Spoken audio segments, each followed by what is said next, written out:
오늘 우리 주신 하나님 말씀은 역대하 7장 17절에서 22절입니다. 구약성경 역대하 7장 17절에서 22절까지 말씀을 찾겠습니다.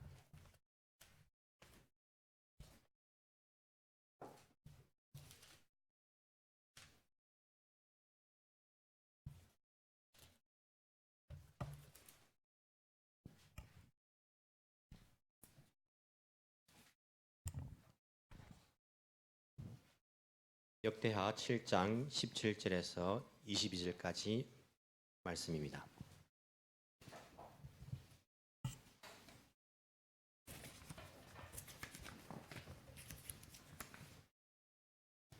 제가 봉독해 드리겠습니다. 역대하 7장 17절에서 22절까지 말씀입니다.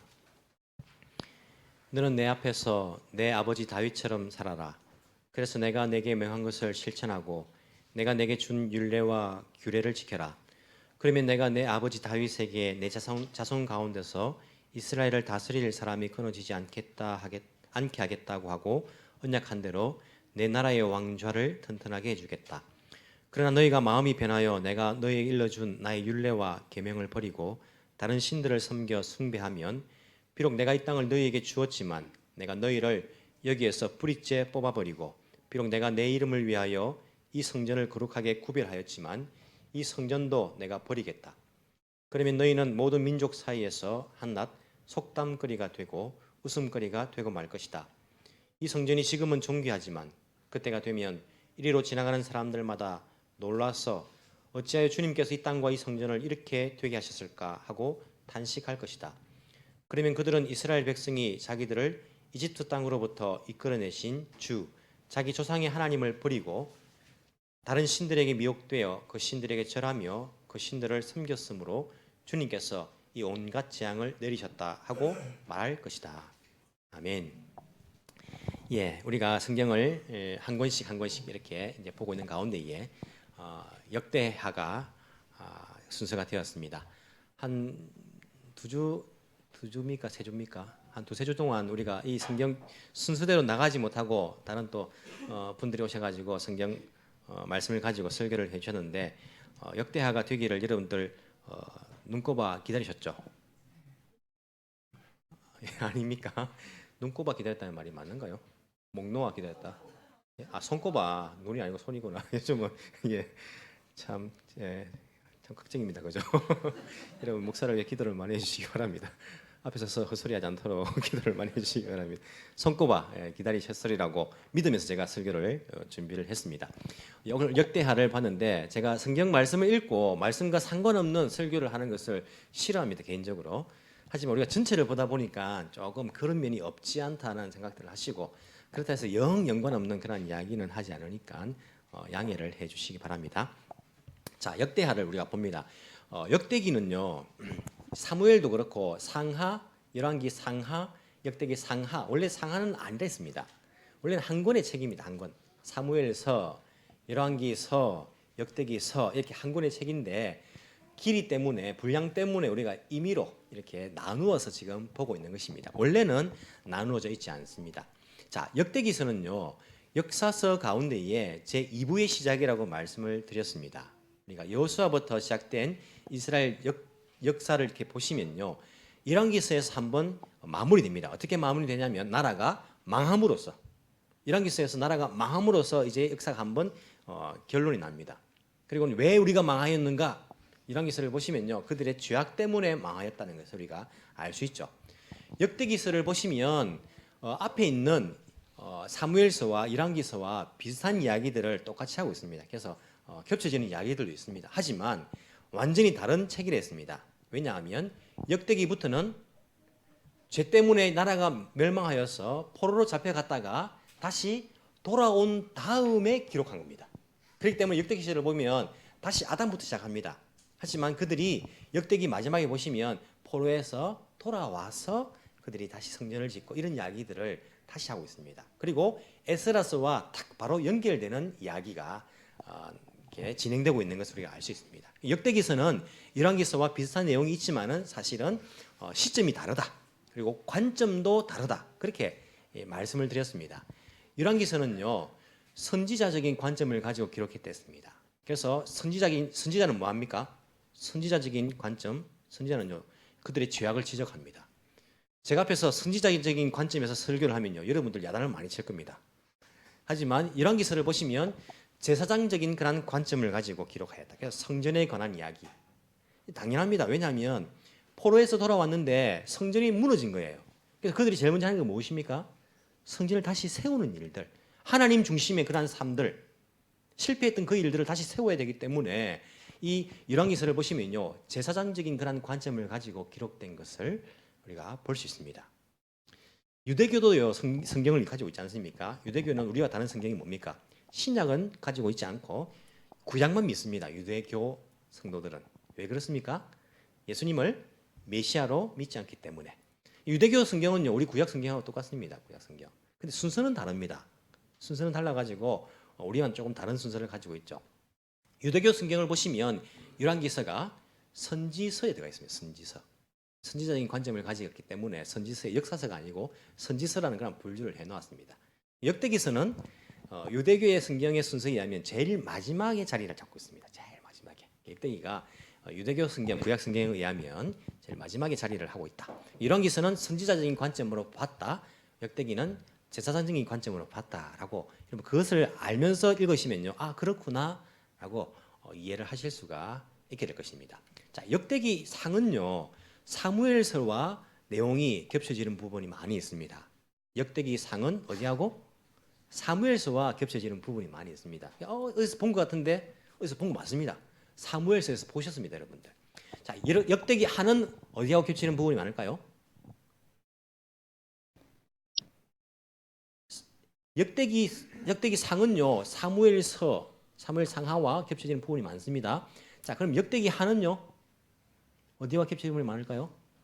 열왕기 상하와 겹쳐지는 부분이 많이 있다라고 생각하시면 됩니다. 역대기는요 사무엘서와 열왕기서를 다 같이 포함을 하고 있다 생각하면 됩니다. 그런데 오늘 본 역대기 하는 열왕기서와 겹쳐지는 부분이 많이 있는데 열왕기서를 보시면 북쪽 이스라엘과 남쪽 유다를 왔다 갔다 합니다. 북쪽 이야기했다가 남쪽 이야기하는데 특별히 북쪽 이야기를 많이 합니다. 북쪽에 뭐 아합 이야기, 엘리야 이야기, 엘리사 이야기 다 북쪽 이스라엘의 이야기입니다. 그리고 북쪽 이스라엘이 멸망하고 난 다음에는요 남쪽 이야기를 하죠. 히스기야 이야기, 남쪽이 멸망하는 이야기를 하고 있습니다. 그런데 이 역대하를 보시면요 이스라엘 북쪽 이야기는 안 합니다. 남쪽 이야기만 하고 있습니다. 당연히 그렇겠죠. 왜 당연히 그럴까요? 포로에서 돌아왔으니까. 포로 잡혀간 사람 누굽니까? 남쪽 사람들 아닙니까? 남쪽 사람들. 돌아온 사람들도 남쪽 사람들 아닙니까? 자기들 중심적으로 이제 역사가 새로 2부가 시작되니까 유다 이야기, 남쪽 유다 이야기를 중심으로 하고 있는 것을 역대기서를 읽어보시면 여러분들이 알게 됩니다. 자, 조금 뭐 지겨울 수 있는데 이 내용을 제가 이렇게 여러분들에게 잠시 빨리 이렇게 한번 말씀을 드려보겠습니다. 역대기하는 1장부터 36장까지가 있습니다. 1장부터 36장까지 이런 거 외울 필요는 없습니다. 이런 거 외우는 거 자랑하는 사람이 있거든요. 와, 역대기 몇 장까지 있고 누가 보면 몇 장까지 있고 막 자랑하는 사람이 있는데 이게 읽다 보면 저절로 이렇게 알게 되는 것이지 특별히 외울 필요는 없습니다. 외운다고 나쁜 건 아니지만은 성경 찾아보면 다 나오는 거 아닙니까? 뭐 36장 아는데 이런 거 막 외우려고 했을 필요는 없습니다. 36장까지가 있는데 1장부터 9장까지가 솔로몬의 이야기하고 있습니다. 솔로몬 이야기. 1장부터 9장까지가 솔로몬의 이야기 많이 할례를 하고 있죠. 역대기서를 읽어보시면 특징이 뭐냐면 착한 왕, 좋은 왕은요 좀 길게 이야기합니다. 좋은 왕들은 뭐 솔로몬뿐만 아니라 단 뒤에 나오는 왕들도 좋은 왕은 석장의 분량, 나쁜 왕들은요 길어봐야 한 장 아니면 몇 줄 이렇게 끝나버리는 것을 알 수 있어요. 솔로몬 이야기 1장부터 9장까지입니다. 솔로몬 이야기도요 성전을 중심으로 많은 이야기합니다. 성전을 세우는 이야기들이 그 안에 제일 많이 들어 있습니다. 당연히 그렇겠죠. 성전을 다시 세워야 되니까. 자, 솔로몬 이야기가 1장부터 9장까지, 10장부터 12장까지, 10장, 11장, 12장까지가 남북이 나눠지는 이야기합니다. 남북이 나눠지는 이야기. 그리고 남북이 나눠진 다음에 남쪽의 제일 첫 왕이 누굽니까? 르호보암입니다. 북쪽은 여로보암이고 남쪽은 르호보암. 이게 좀 헷갈리죠. 외울 필요는 꼭 없는 것이지만은 북쪽은 조금 나쁜 왕들밖에 없었거든요. 북쪽은 한 번도 19명의 왕들 가운데에 왕조가 9번 바뀌는데 한 번도 좋은 왕이 없었습니다. 여로보암, 여자로 시작되는 건 나쁜 게 많지 않습니까? 아닙니까? 여보 당신 뭐 이거 다 나쁜 거 아닙니까? 여로보암이 이제 북쪽이고 죄송합니다. 남쪽이 르호보암이 나누어진 다음에 제1대 왕이 르호보암 이야기 10장, 11장, 12장 이렇게 이야기를 하고 있습니다. 그 다음부터는 저도 좀 보면서 말씀을 드리겠습니다. 다 못 외우기 때문에. 자, 그 다음에 13장에 보시면요. 르호보암의 아들 두 번째입니다. 아비야 이야기, 나쁜 왕이죠. 아비야 이야기. 자, 14, 15, 16장 석 장에 걸쳐가지고 세 번째 왕인 아사 왕입니다. 좋은 왕입니다. 길게 이야기하죠. 아사 왕. 근데 좋은 왕인데 선한 왕인데 하나님을 의지하기보다는 아람의 벤 하닷을 의지해가지고 도와달라 이런 이야기가 적혀 있습니다. 선지자가 와서 좋은 바른 이야기를 할 때에 선지자를 가둬버립니다. 그래서 발병 나가지고 죽는 이야기 아사. 선한 왕으로 평가 8명의 선한 왕 중에 한 명으로 평가받지만은 완벽하게 선한 것은 아닙니다. 뒤에 나오는 왕들도 다 똑같습니다. 나쁜 안 좋은 면들도 있었다. 자, 네 번째가 여호사밧 왕입니다. 선한 왕입니다. 17장, 18장, 19장, 20장 길게 나오죠. 여호사밧 왕이 선한 왕으로 나옵니다. 여호사밧이 어떤 일을 한 왕이냐면 북쪽 이스라엘과 동맹을 맺었습니다. 그때 이 북쪽 이스라엘의 왕이 누구냐면 여러분 잘 아시는 아합 왕입니다. 아합의 아내는 누굽니까? 이세벨이라는 여인입니다. 이 이세벨이 바알 숭배, 아세라 숭배를 들고 온 거죠. 바알과 이 아합과 이세벨 딸과 이 여호사밧 자기 아들과 결혼을 시킵니다. 정략적인 결혼이죠. 정략 결혼. 여러분 가운데 정략 결혼하는 사람 있습니까? 보통 기업의 CEO들 뭐 거시만 보면 정략 결혼 많이 하죠. 기업끼리. 여러분 가운데 그런 사람 안 보이네요. 그죠? 정략 결혼하면 좋겠습니까? 안 좋겠습니까? 참 안 좋겠죠. 어떤 사람이 소설을 적어놓은 거 봤는데 이 아달랴라는 이세벨의 딸 소설입니다. 아달랴가 원래 북쪽 이스라엘에 예후가 나중에 왕이 되지 않습니까? 아합 가문을 다 이렇게 무너뜨리는데 예후를 뭐 사랑했다 이런 소설이 있어요. 하여튼 보면 재미나긴 재미나더라고요. 전혀 근거 없이 한 건 아닌데 정작 결혼을 하여튼 이 아달랴라는 여인을 이 그 요사밧의 아들 요람과 정작 결혼을 시킵니다. 그래서 서로 교제를 하는 것이죠. 요사밧은요 성경 보시면 다 하나님의 뜻을 묻고 선지자의 의견을 듣고 하는 좋은 왕입니다. 하지만 정략 결혼을 통해 가지고 아합 바알 숭배, 우상 숭배하는 그 여인 아달랴를 이 유다에 끌고 들어왔다는 면에서는요 분명히 하나님 앞에서 옳지 못한 일들입니다. 이 요사밧이 네 번째 왕입니다. 그 다음이 다섯 번째가 요사밧의 아들인 여호람이라고도 하고 요람이라고 한 그런 여호람 왕. 이게 이제 아우 왕도 똑같은 이름을 이제 짓죠, 그죠? 남쪽과 요람 왕 다섯 번째 왕인데 21장에 나옵니다. 악한 왕이죠. 여섯 번째가 요람의 아들에 있던 아하시야 왕입니다. 형들이 다 죽어가지고 막내인 이 아들이 이제 왕이 되는 거죠. 이 아하시야의 어머니가 요람의 아내가 아달랴 아까 말씀드린 거 아달랴입니다. 22장이 나오는데 이 아하시야는 1년만 왕이 됩니다. 자, 아하시야가 죽고 난 다음에 북쪽 이스라엘 방문했을 때에 예후에게 죽임을 당합니다. 그리고는 이 아달랴는 여인 아하시야의 어머니가 자기가 왕이 되는 거예요. 아달랴 왕이 되고는 그 손자들을 다 죽여버립니다. 그리고 이 아달랴가 일곱 번째 왕이 되는 거죠. 23장에 나옵니다. 아달랴는요 이세벨보다 훨씬 더 악한 여인으로 평가받고 있습니다. 한 여인이 한 나라를 말아먹는 것을 우리가 볼 수 있죠. 여덟 번째 왕은 요아스입니다. 그 손자들을 다 죽일 때에 유일하게 한 명이 살아남습니다. 이 요아스라는 이 아이가 한 살 때 살아남는데 7살 될 때에 그 제사장이 누구였냐면 여호야다라는 제사장이 이 요아스를 왕으로 등극을 시키고 아달랴를 죽입니다. 그래서 요아스 왕은 좋은 왕으로 나옵니다. 24장에 나옵니다. 그 다음에 여덟 번째 왕이죠. 나오는데 여호야다 제사장이 죽고 난 다음에는 우상 숭배합니다. 요아스라 왕이.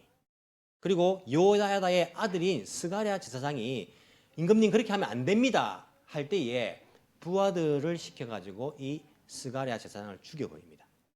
이런 안 좋은 면도 이 요아스 왕에 있었습니다. 선한 왕으로 8명 중에 한 명의 선한 왕으로 평가받지만은 안 좋은 면이 있었던 것을 볼 수 있습니다. 그 다음 아홉 번째가 25장에 나오는 아마샤라는 왕입니다. 아마샤도 선한 왕으로 평가받는 왕 중에 한 명이지만은 나중에 보시면요, 우상 숭배한 모습을 성경에서 기록을 하고 있습니다. 10번째는 우시야. 우시야 여러분들 아시는 왕인지 모르겠지만은 우시야 왕은 문능병이 나죠. 나병에 걸립니다. 왜 나병에 걸리냐면 이 우시야는요 선한 왕입니다. 참 잘 하나님 말씀대로 나라를 잘 다스렸습니다. 그런데 한 가지 성전에 들어가서 제사장만이 분향을 할 수 있는데 내가 할래, 내가 하겠다 하다가 안 됩니다라고 말하는데 자꾸 하겠다 하다가 그 순간 하나님께서 그에게 문둥병이 발병하게 하시는 거예요.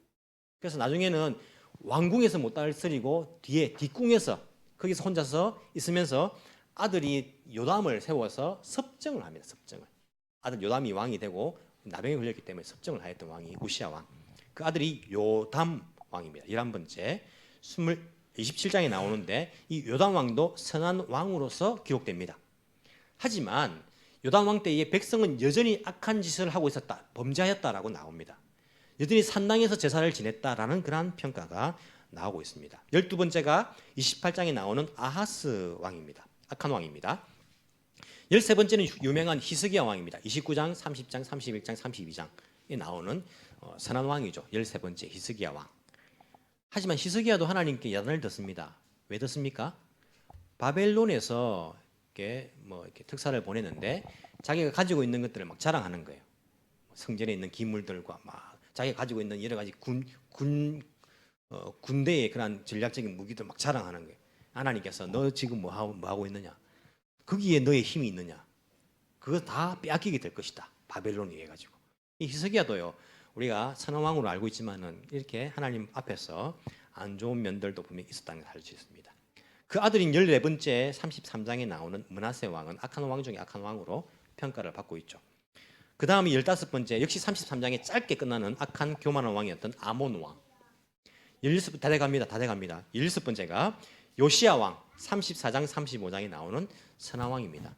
제가 보기에는요. 남쪽 유대에서 가장 선한 왕은 히스기야가 아니고 요시야 왕이라고 저는 생각합니다. 요시야 왕은 평가받기를 요시야 때처럼 사람들이 유월절을 지낸 때가 없었다. 그리고 요시야 왕 때에 성전을 수리하면서 신명기서를 발견하죠.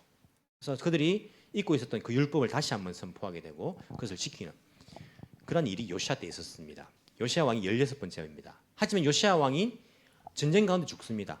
애굽에서 바벨론으로 전쟁하러 가는 이 애굽의 바로 느고라는 사람이 유다를 통과해 가는데 막았습니다. 못 통과한다 우리나라를.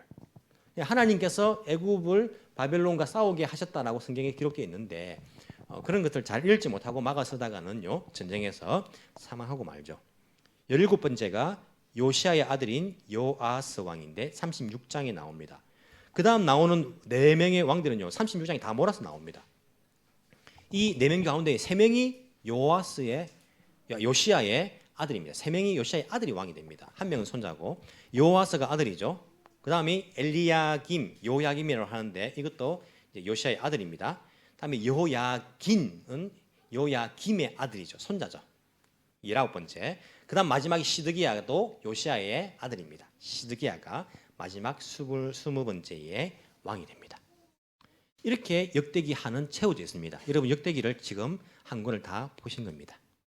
힘들죠? 재밌죠?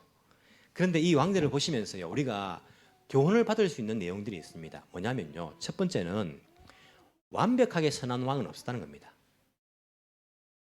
왕들 가운데에 다윗도 완벽하게 선하지는 못했습니다. 솔로몬도 완벽하게 선하지는 못했습니다. 여러분 이 세상에는요 완벽하게 선한 사람은요 한 사람도 없습니다. 지금도 있습니까? 이런 목사 가운데 완벽한 목사가 있을까요?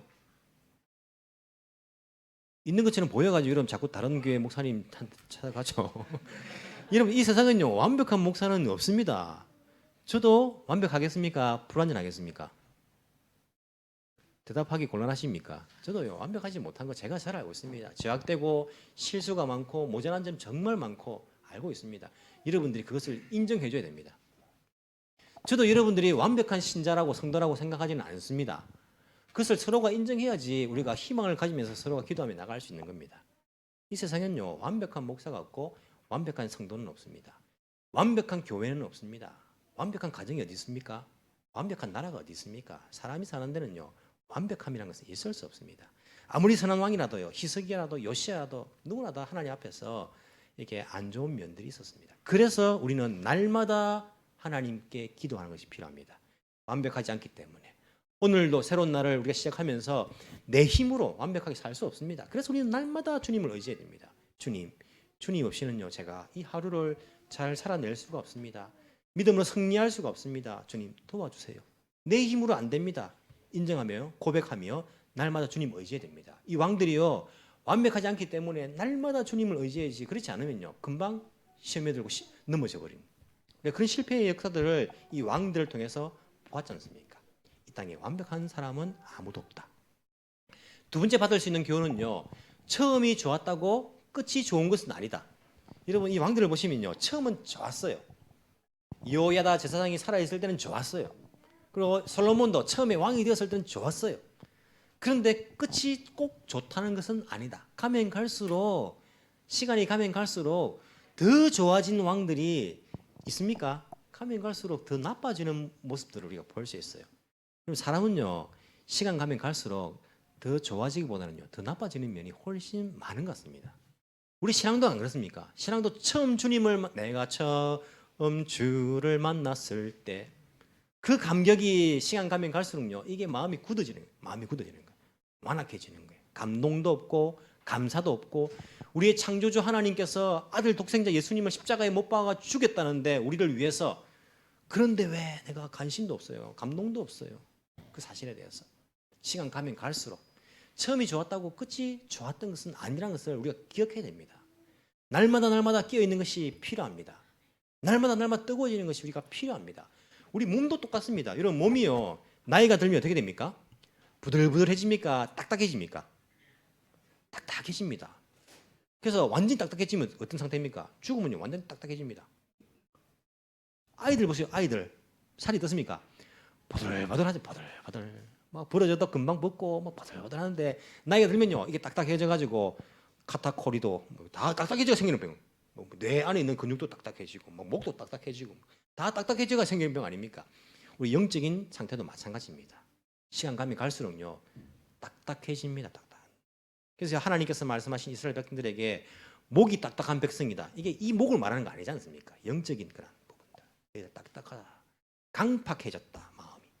우리의 심령이 부들부들해질 수 있도록 처음처럼, 소주 이름 아닙니다. 처음처럼 우리가 늘 주님 앞에서 살아갈 수 있도록 주님 의지하는 것, 이것이 우리가 필요합니다. 처음이 좋았다고 마지막이 좋았던 것 보장할 수 없습니다. 이게 또 하나의 교훈입니다. 그리고 이 이스라엘 백성들, 유대 백성들이 실패한 원인을 찾아보면요, 우리가 오늘날 많은 교훈들을 받을 수 있습니다. 오늘 제목이 원인 규명인데 일본어 주어는 잘못됐습니다. 죄송합니다. 원인을 살리는 구명 이렇게 되어 있던데 죄송합니다. 확인을 잘못해가지고 원인을 판명하는 겁니다. 왜 그랬는가를 판명하는 겁니다. 보십시오. 이 왕들의, 그리고 이스라엘도 마찬가지지만은 실패한 원인이 무엇이라고 생각합니까? 실패한 원인이. 제가 판단하기에는 오늘 본문에도 나오는데 19절에도 나오는데, 첫 번째 실패한 원인은요, 우상숭배입니다. 하나님 외에 다른 것을 섬긴 것입니다. 우상숭배. 두 번째가 뭐냐면, 이 왕들의 그 모습을 잘 읽어보시면 아는데, 교만입니다. 교만. 하나님 없이 교만입니다. 세 번째가 뭐냐면, 내 생각대로, 내 계획대로, 인간적인 방법대로, 이겁니다. 첫 번째가 뭐라고요? 우상숭배. 우상숭배는요, 하나님 외에 다른 것을 더 사랑하는 겁니다. 두 번째는 교만입니다. 교만. 하나님 없이. 우리 교만이라면요, 코를 높이 들고 내가 말이야, 이게 교만이 생각하는데, 하나님 없이 내 힘으로 하려는 것이 다 교만입니다. 이게 성경에서 말씀하시는 직장생활, 가정생활, 하나님 의지하지 않고 다 내 힘으로 하려는 거, 다 이게 교만입니다. 세 번째는 내 생각대로, 내 계획대로, 인간적인 방법대로. 이게 왕들의 실패의 원인입니다. 원인. 그런데 여러분, 이 당시에는요, 선지자들이 이런 이야기를 해요. 선지자들이 왕에게 와가지고, 임금님, 이렇게 하던 나라 망합니다. 우리가 약속도 있지 않습니까? 하나님 약속도. 우상숭배하면 나라 망합니다. 그렇게 하면 안 됩니다. 교만하시면 안 됩니다. 하나님 의지해야 됩니다. 이렇게 말하는 것은요, 선지자밖에 없었습니다. 다른 신하들은 뭐라 했을까요? 임금님, 우리가 지금 약한 것은요, 지금 외교적으로 우리가 좀 약합니다. 군사적으로 조금 말이 좀 적고 병거가 좀 약합니다. 우리 이게 성벽이 좀 약해가지고 이게 우리가 좀 실패의 원인이 될 것 같습니다. 우리 정치적으로 뛰어난 사람이 없어가지고 우리가 이 황금 경제적으로 이게 군사 마련하려면 돈이 없어가지고 이게 문제입니다. 옆에서는 다 그런 소리 했습니다. 우리의 문제라는 것이 원인이 무엇인가에 대해서 그런 이야기하고 선지자가 임금님 하나님 앞에서 우상 숭배하면요 이거 우리가 망합니다. 이게 원인입니다. 이렇게 말하면요 쓸데없는 소리다. 말도 안 되는 소리다. 군비를 우리가 더 증강시켜야지 외교력을 높여야지 다른 나라하고 동맹을 잘 맺어야지 이런 이야기를 했다니까요. 올바른 원인이 규명되지 않으니까요. 결국 이 나라가 어떻게 됩니까? 망하는 것을 우리가 보게 된다는 것입니다.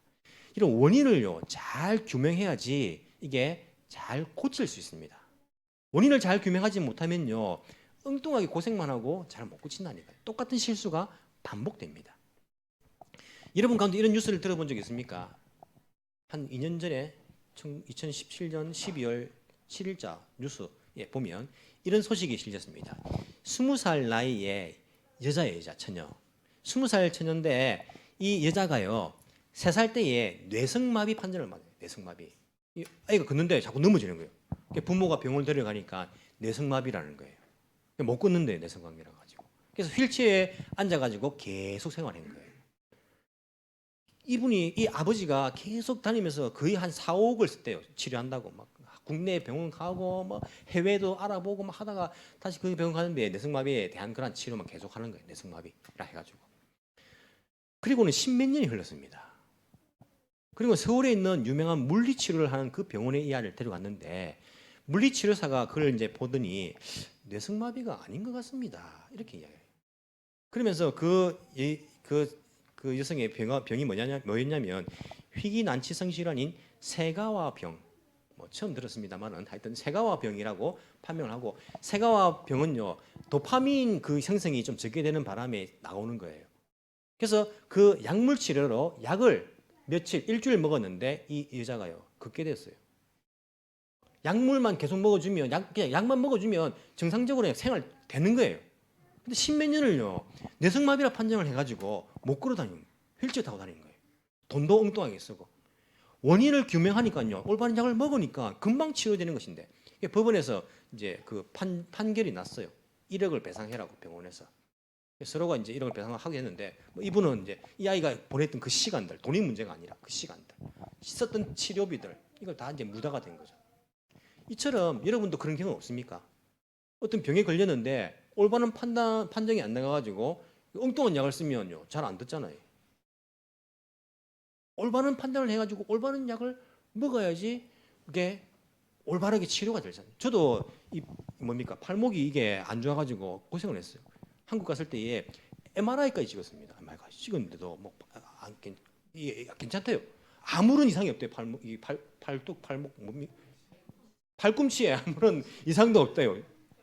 나중에 알고 보니까 이게 팔꿈치가 문제가 아니고 어디에 문제냐면 요 목의 문제라더라고요. 요 목이 안 좋으면 이 팔꿈치가 아프대요. 그래서 여기를 치료 안 하면요 이게 계속 그렇대요. 여기는 괜찮대요. 여기를 치료하니까 이거 진짜 괜찮아졌어요. 여기 아무리 해도요 파스 붙이고 해도 안 되는 거야. 올바른 원인을 규명하지 않으면요 우리가 올바르게 치료받을 수 없는 것입니다. 사람들은 문제가 무엇인가라고 말할 때에 정치적인 문제, 군사적인 문제 이게 이성제라 생각해요. 그게 문제라고 생각하면서 그걸 아무리 증강을 해도요 안 되는 겁니다. 왜냐하면 이 세상을 다스리고 나라를 다스리는 분은 하나님이시기 때문에 우상 숭배하고 교만의 죄가 있는데 그 원인을 알지 못하고 그냥 다른 것 해도 안 되는 이 역사를 우리가 역대기를 통해서 볼 수 있다는 겁니다. 우리도 마찬가지입니다, 여러분. 영적인 문제 다 가지고 있죠. 저도 영적인 문제가 있습니다. 이 문제를요 우리가 올바른 원인 규명을 하지 않으면 늘 영적인 침체에서 벗어날 수가 없습니다. 근데 역사는요 이 역대기에 나와 있는 하나님 백성들과 지금의 하나님 백성들 반복됩니다. 역사는 똑같습니다. 왜 우리가 영적인 침체에 빠져 있냐 하면 첫 번째는 우상 숭배입니다. 나 우상 숭배 안 하는데 아니요. 하나님 외에 다른 것 더 사랑하는 것이 있으면요 그게 우상 숭배인 것입니다. 하나님보다 내가 돈, 하나님보다 성적인 것, 하나님보다 내 다른 사람들, 하나님보다 내 일하는 성공 이게 있으면요 이게 우상 숭배입니다. 여러분 하나님보다 더 사랑하는 것이 있으면 영적인 침체에서 벗어나기 힘듭니다. 또 하나가 뭐냐면 교만입니다. 말씀드렸죠. 내가 있는데 이것도 교만이지만은 하나님 없이 내 힘으로 하려고 하는 모든 것이 다 교만입니다. 이런 교만이 있으면요 하나님 기뻐하지 않습니다. 영적인 침체에서 우리가 벗어나기 힘이 듭니다. 또 하나가 내 생각대로, 내 계획대로, 내 뜻대로, 인간적인 방법대로 이런 원인을요 여러분들이 스스로가 규명하지 못하면 올바른 치료가 안 되는 것입니다. 영적인 침체에서 왜 계속해서 나는 뭐 성경도 읽기 싫고 기도도 하기 싫고 난 늘 영적인 침체에 빠지고 설교 들어도 막 은혜가 없고 막 그러는가? 다른 데서 그 원인을 찾으려고 할 수도 있겠죠. 아니 목사님 설교가 왜 저래? 목사님 그 저래가지고 우리 목사님 때문에 지금 문제라 내가 이게 우리 교회가 이 문제라 저 집사님 때문에 내가 이게 참 시험이 들어가지고 저 집사님 문제라 이게 자꾸 나 외에 밖에서 다른 문제의 원인들을 규명하려고 자꾸 내가 애쓸 때가 있어요. 물론 그런 문제가 있을 수도 있습니다. 하지만 자꾸 밖에서만 원인을 찾으려고 하는 것은요. 이게 밖에 있는 문제들은 늘 있는 문제들이기 때문에 우리가 그 문제에서 벗어나기 힘이 듭니다. 내 속에 있는 우상숭배의 문제, 하나님 외에 다른 것을 사랑하는 문제, 내 속에 있는 교만의 문제, 내 속에 있는 인간적인 그런 방법이나 인간적인 생각의 문제들을 우리가 바로 알고 바로 극복하는 것이 필요합니다. 제가 청년 때에 지금도 물론 청년이지만은 청년 때에 교회를 다니면서 예배를 드리는데 예배 드리는데 재미가 하나도 없는 거예요. 재미가. 천국 가면 예배 드리는 것밖에 없다는데 천국 가기 싫은 거예요. 뭐 예배만 드리는. 목사님 설교가 뭐였냐면 야단치는 설교. 보통 치는 설교를 하죠.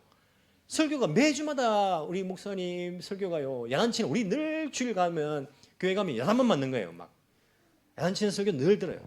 장로님이 기도가 15분 15분. 와 기도 듣다가 진짜 늘 자는 거예요. 장로님 기도로 15분 하는 거 15분. 거기다가 앉아있으면요 막 지겨운 거예요. 예배 드리기가 힘이 들었어요. 제가. 그런데 제가 내 속에 있는 내가 주님을 만나지 못하였고 내가 그 주님의 사랑에 감격하지 못하였고 내 마음이 딱딱했던 것 내가 주님을 만났을 때에 내 속에 있는 그 문제가 해결되었을 때에 똑같은 목사님인데 은혜가 되는 거예요. 똑같이 야단 맞는 설교인데 은혜가 되는 거예요. 똑같이 장로님의 기도는 짧아지지 않았습니다. 그런데도 그 예배 가운데에 하나님의 임재를 경험하고 하나님을 바라보면서 내가 그 예배가 너무나 기쁜 거예요. 진짜 감격이 오는 거예요. 문제는요 자꾸 여러분 다른 데서 찾으려고 하면 됩니다. 내 속에 이런 이 왕들의 문제들 하나님 왜 다른 것을 사랑하는 교만의 문제들 인간적인 방법의 문제들 이것을 올바로 보고 주님 앞에서 회개하면서 주님 도와주세요. 주님 없으면 안 됩니다. 주님 아니면 안 됩니다. 라고 우리가 주님 앞에 완전히 무장해제해서 나아갈 때에 우리 속에 있는 문제들이 해결함을 볼 수 있습니다. 그때에 우리들은요 그 주님 앞에서 하나님의 백성답게 살아갈 수 있는 그러한 은혜를 누릴 수 있습니다. 이런 환경이 바뀌지 않을 것입니다. 죄송합니다. 바뀌지 않을 가능성이 큽니다. 제가 뭐 특별히 더 바뀌겠습니까? 여러분 옆에 있는 김집사, 이집사가 바뀌겠습니까? 바뀌어야 되지만은 여러분 생각만큼 만족을 못 시켜줄 겁니다. 여러분 몸으로 난 자식들도 여러분 만족 못 시켜주는데 누구한테 기대하십니까? 못 시켜줄 겁니다. 하지만 내가 내 속에서 그 주님 앞에서 내 문제들을 해결할 때에 여러분 주위에 상관없이 나는요 날마다 기쁘게 날마다 감격하며 날마다 감사하며 살아갈 수 있게 될 것입니다. 이것이 역대기를 통하여서 역사를 통하여 왕들을 통해서 우리에게 말씀하시는 하나님의 메시지입니다. 여러분 늘 하나님 앞에서 겸손하게 날마다 하루를 시작할 때에 주님 아니면 안 됩니다. 주님 의지하면서 살아갈 수 있는 저와 여러분 되기를 간절히 소망합니다. 이 시간 우리 말씀 생각하면서 한번 합심해서 기도하기를 원합니다. 주님, 내가 주님 외에 다른 것을 주인으로 삼고 돈을 사랑하고 내가 다른 인간적인 것을 더 사랑하고 살아가는 것이 있었다면 이 시간 내려놓기를 원합니다. 어떻게 내려놔야 될지 모르겠는데 주님 내려놓게 해주십시오. 성령의 은혜를 내게 주시고 주님의 그 사랑을 나에게 가득 채우셔가지고 그 사랑에 감격하며 감사하며 다른 어떤 모든 것들을 다 내려놓을 수 있는 그런 은혜를 내려주옵소서. 주님 내 속에 있는 문제들 주님 앞에 내려놓기를 원합니다. 주님 해결해 주십시오. 내가 주님의 백성답게 살아가길 원합니다. 주님 그러한 백성으로서 살게 하여 주옵소서. 성령 인도함 따라 성령의 충만함 따라 살아갈 수 있는 그런 은혜를 나에게 허락하여 주옵소서. 우리의 결단을 담아서 나의 마음을 담아서 나의 문제를 주님 앞에 내려놓고 이 시간 합심하며 함께 기도하며 나가기를 원합니다. 기도하시겠습니다.